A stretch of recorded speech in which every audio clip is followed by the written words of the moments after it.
Most tech companies attempting to crack biology make the exact same mistake. They treat a human body like a software system. They think if you just pile up enough data, throw a standard transformer model at it, or spin up a basic neural network, you can magically code a cure for cancer. It doesn't work that way. Biology isn't code. It's a chaotic, three-dimensional, evolutionary mess. If your AI hallucinates a line of text, you get a weird email. If your AI hallucinates a molecular structure, people die, or a billion-dollar clinical trial collapses in phase 2. But one company has actually pushed an entirely AI-discovered, AI-designed molecule into human phase 2 trials and just locked down massive multi-billion-dollar deals with Eli Lilly and Takeda. That company is Insilico Medicine. Today, we are skipping the high-level PR fluff. We are putting on our engineering hats and doing a ruthless, under-the-hood deep dive into Insilico's Pharma.AI stack, PandaOmics, Chemistry 42, and InClinico. Let's look at the actual math, the architectures, and how they solve the absolute nightmare of generative molecular chemistry. Step 1 of any drug discovery pipeline is target identification. You need to know exactly what protein or gene in the body is driving a disease so you can build a molecule to shut it down. The traditional way to do this is a brute force literature review and wet lab screening. It takes years. The modern, naive tech approach is to dump public gene expression data into an algorithm and find out what correlates with a disease. The problem? Correlation noise. If a patient is dying of idiopathic pulmonary fibrosis, thousands of genes are misfiring.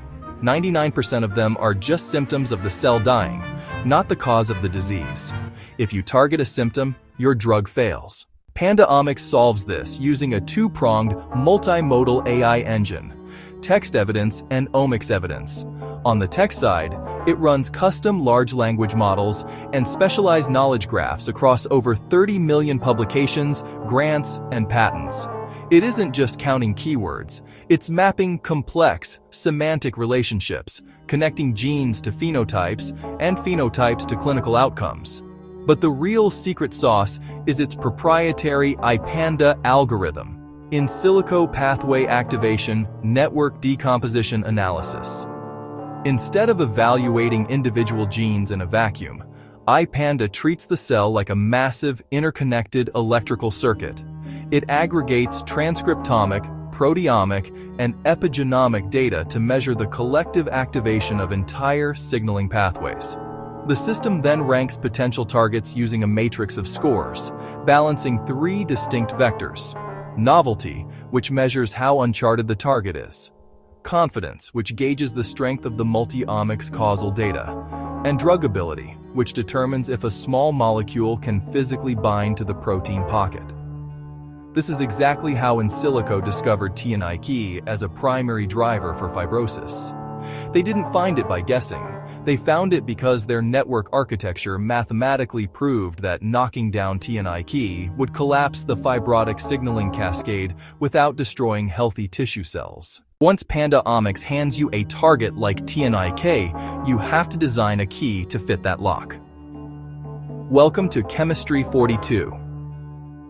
Generative AI for images or text operates on smooth, continuous distribution spaces.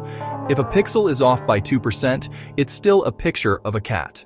In chemistry, if an atom or a bond angle is off by a fraction of an angstrom, the molecule either won't bind, becomes completely insoluble, or worse, turns into a toxic mutagen. To conquer this, Chemistry 42 doesn't rely on just one model. It uses an ensemble of over 40 different generative pipelines running simultaneously. We are talking generative adversarial networks, GANs, variational autoencoders, VAEs, flow-based models, and increasingly, structure-conditioned diffusion models. The platform attacks the problem from two angles. First, ligand-based design, analyzing known chemical structures that interact with similar targets. Second, and more impressively, structure-based design, mapping the physical 3D atomic coordinates of the target protein's binding pocket, sometimes using structures predicted by AlphaFold 2. But generation is easy. Filtering is where the magic happens. Chemistry 42 hooks these generative models up to a brutal reinforcement learning (RL) loop governed by customizable reward functions. The AI doesn't just guess randomly, it gets penalized or rewarded based on strict, physics-backed constraints. Every single molecule the generative models imagine must pass through a gauntlet of evaluation modules. First is synthesizability. It runs the molecule through a retrosynthesis engine trained on hundreds of thousands of reaction templates. If a human chemist can't build it using commercially available building blocks, the AI's reward score drops to 0. Next is ADMET profiling, where deep learning regressors immediately predict its absorption, distribution, metabolism, excretion, and toxicity. Then comes alchemistry. This is a physics-based core that computes the absolute and relative binding free energy between the virtual molecule and the protein. It's literally simulating the physical forces of quantum chemistry in real time. Finally, the Golden Cubes module uses a multi-dimensional self-organizing map system to check for off-target activity, ensuring the drug doesn't accidentally bind to other vital proteins in your body. The AI proposes a scaffold. The physics engine scores it. The RL loop updates the model's weights, and the loop repeats until it converges on a hyper-optimized chemotype. So, you have a clean target and a perfectly optimized molecule. In the traditional pharma world, you now enter the valley of death, clinical trials. There's a famous concept called Eroom's law, which is Moore's law spelled backward. It states that drug discovery is becoming exponentially slower and more expensive over time, despite better technology. Why? Because Phase 2 and Phase 3 human trials fail at a catastrophic rate, flushing hundreds of millions of dollars down the toilet per program. This is where Insilico's third pillar, InClinico, steps in. It's designed to predict a trial's probability of success, POS, before a single human patient is dosed. How do you predict human trial outcomes without a crystal ball? You build a multimodal transformer-based engine that evaluates 3 critical vectors: the drug, the disease, and the protocol. InClinico ingests more than 342,000 clinical trial protocols, millions of omics data samples, and patent registries. First, it analyzes the biological fit. Is the target-to-disease mechanism actually sound across a broad human population, or only in a niche set of lab mice? Second, it dissects the trial architecture itself.